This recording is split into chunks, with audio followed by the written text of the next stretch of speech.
Hi అండి. ఒక పుస్తకం చదువుతూ ఉంటే అందులో స్వామి వివేకానంద రాసినటువంటి ఒక వాల్యుబుల్ వర్డ్స్ చాలా బాగా నచ్చింది.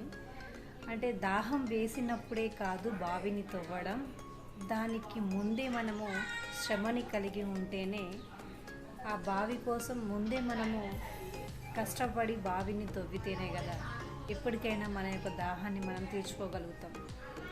ఏం చేస్తామంటే దాహం వేసినప్పుడే మనకి అన్నీ గుర్తుకొస్తూ ఉంటుంది. వాటర్ ఎక్కడున్నాయి, కుండ ఎక్కడుంది, బావి ఎక్కడుంది, వాటర్ ఫిల్టర్ ఎక్కడుంది అనేది గుర్తుకొస్తూ ఉంటుంది. కానీ దానికంటే ముందు మన దాహాన్ని తీర్చుకోవాలంటే వాటికి కావాల్సినటువంటి వాటన్నిటిని కూడా మనం ముందు ప్రిపేర్ చేసుకుంటేనే కదా ప్రతిరోజు మన దాహాన్ని మనం తీర్చుకుంటాం. అలాగే మన లైఫ్లో మన బ్రెయిన్ అనేది చాలా యాక్టివ్గా చురుకుగా పనిచేయాలంటే చివరి ఏజ్ వరకు ప్రతిరోజు ఏదో ఒక విషయాన్ని తెలుసుకోవాలనేటువంటి తపనతో ఉండాలి. అంటే ఏదో ఒకటి చదవాలనేటువంటి ఆ జిజ్ఞాస, ఇంట్రెస్ట్ని మనము కలిగి ఉండాలి. అప్పుడే ఏ వయసులో వరకు అయినా సరే మన మైండ్ అనేది చాలా చురుకుగా పనిచేస్తూ ఉంటుంది, ఆలోచన శక్తిని కలిగి ఉంటుంది.